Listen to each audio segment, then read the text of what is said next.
Hello everyone, I am Veena Puppala, AMFI registered mutual fund distributor. So ఈ వీడియోలో అయితే నేను మీకు క్లియర్గా SIP వన్ టైం ఈ రెండు మీరు చేస్తున్నప్పుడు SIP ఎంత అమౌంట్ చేస్తే బెటరు, వన్ టైం ఎంత అమౌంట్ చేస్తే బెటర్ అనే కాన్సెప్ట్ని క్లియర్గా ఎక్స్ప్లెయిన్ చేస్తాను.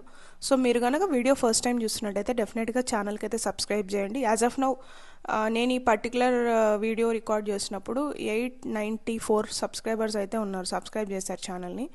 So I want to reach like 1000 మార్క్ని ఈ మంత్లో రీచ్ అవ్వాలనుకుంటున్నాను. మీ అందరి సపోర్ట్ ఉంటే డెఫినెట్గా అవ్వగలుగుతాను. And already mutual funds playlist for beginners అనేది క్రియేట్ చేశాము. సో అందులో ఆల్మోస్ట్ లైక్ 20 వీడియోస్ ఉన్నాయి. మీరైతే ఆ పర్టికులర్ ప్లేలిస్ట్ని ఎక్స్ప్లోర్ అయ్యి మీ లెర్నింగ్స్ అనేవి స్టార్ట్ చేయొచ్చు. So first of all mutual ఫండ్స్లో SIP if you ask me personally SIP is the better option అండి. ఎందుకు SIP is the better option? ఎవరు ఈ SIP చేయాలంటే మీరు కనుక age group in between 18 years నుంచి 55 ఇయర్స్ దాకా ఉంటే ఆర్ 60 ఇయర్స్ దాకా ఉన్నా కూడా మీరు 5 to 10 ఇయర్స్ SIP పెట్టుకున్నట్టయితే డెఫినెట్గా దానికి మనకి మంచి వాల్యూ అనేది వస్తుంది. ఎందుకు ఎక్కువ వాల్యూ వస్తుందంటే, సో మెయిన్లీ మనం one time or lump sum purchase చేస్తున్నప్పుడు యూనిట్స్ ఏవైతే వస్తాయో మనకి ఆ పర్టికులర్ డే రోజు ఏదైతే మనకి ఎన్ఏవి ఉంటుందో దాన్ని బేస్ చేసుకొని యూనిట్స్ వస్తాయి. సో నెక్స్ట్ మంత్కి ఇంకా డ్రాప్ అవ్వచ్చు మార్కెట్, ఆర్ నెక్స్ట్ మంత్కి బిగ్ కరెక్షన్ రావచ్చు. సో ఎవ్రీ టైం మనం ఇన్వెస్ట్ అయితే చేయలేం డెఫినెట్గా. సో అలాంటప్పుడు ఏమైపోతుంది, మనకు ఒక స్కోప్ ఆఫ్ యాడింగ్ మనీ అనేది ఉండదన్నమాట వన్ టైం పెట్టినట్టయితే. అండ్ అటే స్ట్రెచ్లో ఒక బిగ్ నెంబర్ పెట్టడం వల్ల ఇఫ్ ఇన్ కేస్ లెట్సే మీరు ఇవాళ ఇన్వెస్ట్ చేశారు, మార్కెట్ రేపే కరెక్షన్ వచ్చిందంటే మీకు డిఫరెన్స్ అనేది 10 to 20,000లో వస్తుంది. ఓకే, మీరు ఒక 10,000 ఇన్వెస్ట్ చేసి 10,000 కనుక మనకు మార్కెట్ కరెక్షన్ వచ్చుంటే మీకు డిఫరెన్స్ అనేది చాలా చాలా ఎక్కువగా అనిపిస్తుంది వన్ టైమ్ ఆర్ లంసంలో. సో SIPలో ఏంటంటే because of the averaging concept మనకి చేంజ్ అనేది ఎక్కువ రాదు. ఎందుకంటే SIP పెడతాం, మార్కెట్ డ్రాప్ ఉన్నప్పుడు మన ఇన్వెస్ట్మెంట్స్ 5,000 10,000 ఉంటుంది కాబట్టి అంత చేంజ్ రాదు. అదే మనం ఒక 10 lakhs 20 lakhs 30 lakhs one time పెడితే డిఫరెన్స్ అనేది ఒక 1% మనకు మార్కెట్ కరెక్షన్ వచ్చినా కూడా మనం ఒక 30 lakhs ఇన్వెస్ట్మెంట్ పెడితే మనకి హ్యూజ్ డిఫరెన్స్ వస్తుంది, ఆల్మోస్ట్ 30,000 డ్రాప్ వస్తుంది పర్ డేకి. సో ఈ యావరేజింగ్ కాన్సెప్ట్ వల్ల నాకు SIP అనేది చాలా considerably very good way to invest. So మనం ఈ SIP పెట్టినప్పుడు over a period of time averaging వల్ల ఎక్కువ యూనిట్స్ రావడం కానీ లేకపోతే ఎన్ఏవి యావరేజింగ్ ఎక్కువ రావడం కానీ జరుగుతుంది. సో ఎవరు వన్ టైమ్ ఆర్ లంసమ్ పెట్టుకోవచ్చు? సో ఎవరు వన్ టైమ్ ఆర్ లంసమ్ పెట్టుకోవచ్చు అంటే, మీ దగ్గర సఫిషియంట్ ఫండ్ ఉంది, మీరు term insurance, life insurance, emergency funds అన్నీ చేసుకున్న తర్వాత మీకు యాక్టివ్ ఇన్కమ్ కూడా ఎక్కువగా ఉంది, మార్కెట్లో పెట్టడానికి మీకు స్కోప్ ఉంది, మనీ మీద ఎక్కువ నెసెసిటీ లేదు రెగ్యులర్ లైఫ్ స్టైల్ కన్నా వాళ్ళు డెఫినెట్గా వన్ టైం అయితే ఆప్ట్ చేసుకోవచ్చు. సో వన్ టైం ఎందుకు ఆప్ట్ చేసుకోమంటున్నానంటే, మీకు ఆల్రెడీ మనీ ఉంది, మీరు మనీ నుంచి మనీ జనరేట్ చేయడానికి you have the leverage to invest more. So అందరికీ అంత లెవరేజ్ ఉండదండి. ఎందుకంటే ఇప్పుడు 20,000 30,000 50,000 సంపాదిస్తున్న వాళ్ళ నెలకి ఖర్చులే మనకి ఆన్ అన్ యావరేజ్ 30-35K వెళ్ళిపోతే 15,000 మనకున్న అమౌంట్లో ఇన్వెస్ట్మెంట్స్ అనేది నేను 10,000 అయితే చేసుకోమని చెప్తాను అలా ఉన్నప్పుడు. సో మన దగ్గర ఉన్నదే తక్కువ అన్నప్పుడు SIP బెటర్ ఆప్షన్ ఇన్వెస్ట్మెంట్స్కి, ఎందుకంటే 5,000 10,000తో చేస్తాం కాబట్టి. ఓకే, మినిమం అయితే 5,000 SIP చేయమని చెప్తాను నేను ఎవరికైనా. సో మన దగ్గర డబ్బులు సఫిషియెంట్గా ఉంది, మనకి యాక్టివ్ ఇన్కమ్ ఉంది, ఆల్ టైప్స్ ఆఫ్ ఇన్సూరెన్సెస్ ఉన్నాయి, ఈ డబ్బుల మీద మనకి నెసెసిటీ లేదు. ఓకే, 5-10 ఇయర్స్ హోల్డ్ చేసినా ప్రాబ్లం లేదు, market immediate correction downfall correction వచ్చినా మనం టాలరెన్స్ లెవెల్స్ ఉంది అన్న వాళ్ళకి వన్ టైం ఇస్తే బెటర్ ఆప్షన్. సో ఇన్వెస్ట్మెంట్స్ అనేవి కూడా సబ్జెక్టెడ్ టు మార్కెట్ రిస్క్ అండి. మనం ఈక్విటీ ఇన్వెస్ట్మెంట్స్లో పెడుతున్నాము అంటే డెఫినెట్గా మనం మార్కెట్ మీద పెడుతున్నట్టే. మ్యూచువల్ ఫండ్స్లో పెట్టినా కూడా ఈక్విటీ అంటేనే ఇట్స్ డైరెక్ట్లీ మార్కెట్ అన్నట్టు. సో మార్కెట్లో బిగ్ కరెక్షన్ వస్తే మన ఫండ్లో కూడా బిగ్ కరెక్షన్ వస్తుంది. సో లైక్ రీసెంట్లీ ఈ లాస్ట్ ఫ్రైడే మనకి ఎక్స్ట్రీమ్ కరెక్షన్ వచ్చింది మార్కెట్లో. సో ఆ కరెక్షన్ రావడం వల్ల ఏమైపోయింది, నా ఓవరాల్ పోర్ట్ఫోలియో కూడా ఆల్మోస్ట్ లైక్ 3.2% ఎంతో మన కరెక్షన్ వచ్చిందనమాట ఓవరాల్ ఇన్వెస్ట్మెంట్ మీద. సో అలా కరెక్షన్స్ కూడా వస్తూ ఉంటాయి. అలా కరెక్షన్ జరిగినప్పుడు మన ఇన్వెస్ట్ చేసిన అమౌంట్ మీద కూడా ఒకసారి గ్యారంటీ ఉండదు మ్యూచువల్ ఫండ్స్లో కూడా. సో పూర్తిగా ఉండదా అంటే అలాగేం కాదండి, ఉంటుంది.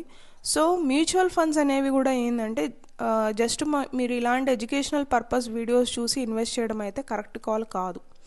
ఎందుకు నేను కరెక్ట్ కాల్ కాదు అని చెప్తున్నాను, మరి ఆ వర్షన్లో ఈ వీడియోలు నేను ఎందుకు చేయాలి, మీరు చూడడం వల్ల బెనిఫిట్ ఏముంది అంటే, మీరు ఈ వీడియోస్ చూడడం వల్ల ఫస్ట్ మీకు ఒక ఐడియా వస్తుందండి. నేను అందుకనే ఈ వీడియోస్ చేస్తున్నాను. ఈ వీడియోలు విని మీరు ఎడ్యుకేట్ అవుతారు దీని మీద. మెయిన్లీ ఎడ్యుకేట్ అవ్వడం వల్ల ఏంటి, టర్మినాలజీ అలవాటు అవుతుంది, మార్కెట్లో ఎలాంటి మిస్టేక్స్ చేయకూడదు అలవాటు అవుతుంది. సో ఇలాంటి ఇన్ఫర్మేషన్ అంతా ఎవరో ఒకరు మీకు చెప్పాలి కాబట్టి, so I'm taking that role and telling. దీన్ని బేస్ చేసుకొని లేకపోతే ఫినాన్షియల్ ఇన్ఫ్లుయెన్సర్స్ కంటెంట్ లేకపోతే ఫ్రెండ్స్ ఎవరో పెట్టారని పెట్టడం వల్ల వచ్చే డిసడ్వాంటేజ్ ఏంటంటే, ఈ ఇన్వెస్ట్మెంట్స్ అనేవి వెరీ పర్సనలైజ్డ్ థింగ్ అండి. జనరలైజింగ్గా చెప్పేది కాదు ఇది. ఎందుకు పర్సనలైజ్డ్ అంటున్నానంటే, నా రిస్క్ టాలరెన్స్ లెవెల్ ఒకటి ఉంటుంది, నా ఇన్కమ్ ఒకటి ఉంటుంది, నాకు మనీ మీద డిపెండెన్సీ వేరే ఉంటుంది, నా గోల్స్ వేరే ఉంటాయి. ఇలా మల్టిపుల్ ఫ్యాక్టర్స్ ఇన్వాల్వ్ అవుతాయండి ఫినాన్షియల్ ఇన్వెస్ట్మెంట్స్ మీద. సో ఈ ఇన్వెస్ట్మెంట్స్ అనేవి మనం కరెక్ట్గా చేస్తేనే మనకి గుడ్ రిటర్న్స్ అనేవి వస్తాయి. అండ్ డ్రాప్స్ నెగిటివ్ జోన్లో మార్కెట్ ఉన్నప్పుడు మనం ఎక్కువ ఇబ్బంది పడాల్సిన అవసరం రాదు. అలా కాకోకుండా మీ ఫ్రెండ్సో లేకపోతే మీ ఫ్యామిలీ మెంబర్సో లేకపోతే ఎవరో ర్యాండమ్ పీపుల్ రికమెండ్ చేసినారని ఇన్వెస్ట్ చేస్తే వాళ్ళు మార్కెట్ కరెక్షన్ వచ్చినప్పుడు ఏం చేయాలని మీకు చెప్పలేరు, ఎందుకంటే వాళ్ళకు కూడా ఐడియా ఉండదు. సో అండ్ ఇప్పుడు మీరు లోన్ తీసుకోనో లేకపోతే ఫ్రెండ్స్ దగ్గర తీసుకోనో లేకపోతే మీకు పిల్లల చదువు కని పెట్టుకున్న డబ్బులో, ఇంటి కన్స్ట్రక్షన్స్ కని పెట్టుకున్న డబ్బులో, లేదు ఏదో హెల్త్ పర్పస్ పెట్టుకున్న డబ్బులో ఒక 6 months 1 year పెట్టేసి మార్కెట్ నుంచి బాగా రాగానే తీసేసుకుందామనే దాంట్లో పెడితే లాస్ అయ్యేదానికి స్కోప్ ఎక్కువ ఉంటుంది. సో ఇక్కడ ఎక్కువ లాస్ అవుతారు. సో మనీ ఇది మెయిన్లీ మైండ్ సెట్ ఇంపార్టెంట్ అండి. మనకు మనీ నుంచి మనీ జనరేట్ చేయాలంటే మనీ కన్నా ముఖ్యంగా 2 ఇంపార్టెంట్ థింగ్స్ ఉండాలి. ఒకటి వచ్చి టైము, రెండు వచ్చి mind set. So mind set అనేది ప్రాపర్గా లేకపోయినా, డెసిషన్స్ మనం సరిగా తీసుకోలేకపోయినా చాలా చాలా ప్రాబ్లమేటిక్ సిచ్యువేషన్స్ వస్తాయి. అలాంటి జోన్లో ఉండడం కన్నా ఇన్వెస్ట్ చేయకపోవడమే మంచిది నన్ను అడిగితే.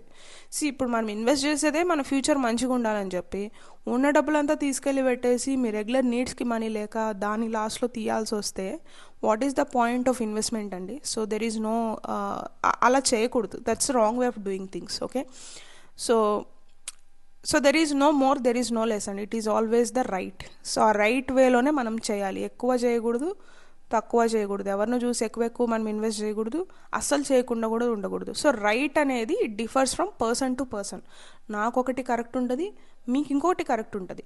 సో అందుకని ఏంటంటే బెస్ట్ థింగ్, మీరు ఇన్వెస్ట్మెంట్స్ చేయాలనుకుంటున్నప్పుడు డెఫినెట్గా ఫైనాన్షియల్ అడ్వైజర్ని అయితే కన్సల్ట్ చేయండి. లేదంటే ఆల్రెడీ ఈఎంఎఫ్డీస్ ఎవరైనా, మ్యూచువల్ ఫండ్ డిస్ట్రిబ్యూటర్స్ ఎవరైనా ఉంటే మీరు వాళ్ళని అప్రోచ్ అయ్యి మీ గోల్స్, మీ రిస్క్ అనాలిసిస్ మొత్తం అన్నీ చేయించుకొని దాన్ని బేస్ చేసుకొని మీరు ఇన్వెస్ట్మెంట్ చేయాలి. కొంతమంది ఇప్పుడు ఐఎమ్ లైక్ అగ్రెసివ్ ఇన్వెస్టర్ అండి. నా పోర్ట్ఫోలియో నెగిటివ్లో ఉన్నా కూడా నేను ఎక్కువ ఎఫెక్ట్ అవ్వను. ఈ రోజంతా నేను ఆలోచించాను, అరే నెగిటివ్ అయిపోతుంది, రేపు ఇంకా పడిపోతే ఎలాగా అనేది. రేపు పడిపోయినా కూడా నేనేం ఆలోచించను. ఎందుకు? I'm doing it in limited way and I know market will give us back for the people who are patience. Okay, so కొంతమంది అలా ఉండలేరు. సో టాలరెన్స్ లెవెల్స్ కూడా డిఫరెన్స్ ఉంటాయి. రిస్క్ టాలరెన్స్ లెవెల్స్ కూడా పర్సన్ టు పర్సన్ మారిపోతుంది. మీరు moderate risk tolerance ఉందా, high risk ఉందా, లో రిస్క్ ఉందా, లేకపోతే ఏం రిస్క్ టాలరెన్స్ లెవెల్స్ ఉన్నాయి మీ మైండ్ సెట్ అనేది కూడా మనం ఎనాలిసిస్ చేయించుకోవాలి. అది క్వశ్చనర్స్ ఉంటాయి, ఒక 10-15 questions ఉంటాయి. వాటికి మీరు ఆన్సర్ చేసినట్టయితే మీ రిస్క్ అపెటైట్ ఏంటి అనేది అర్థమవుతుంది అనమాట. సో మీ రిస్క్ అపెటైట్, మీ గోల్స్, మీ ఇన్కమ్, ఎంత డ్యూరేషన్ పెట్టాలనుకుంటున్నారు, ఇవన్నీ కన్సిడర్ చేసి మీకు ఒక ఫండ్ సజెస్ట్ చేస్తారు ఎంఎఫ్డీస్.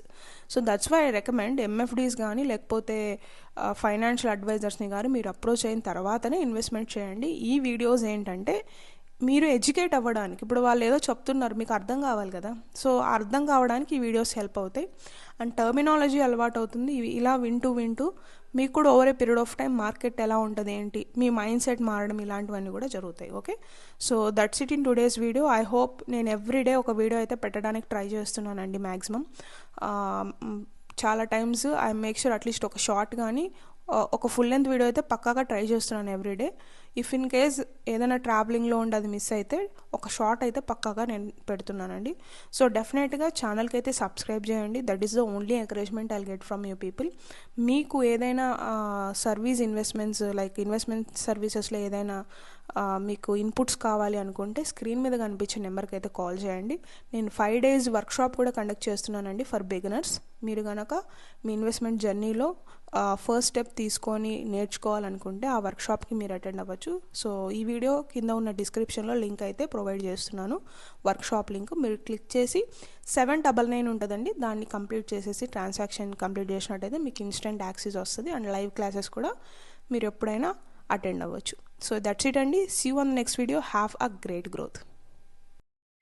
Mutual fund investments are subjected to market risk. Before investing, please read all scheme related documents carefully. This video is only for the educational purpose. If you want to invest, please do research and invest.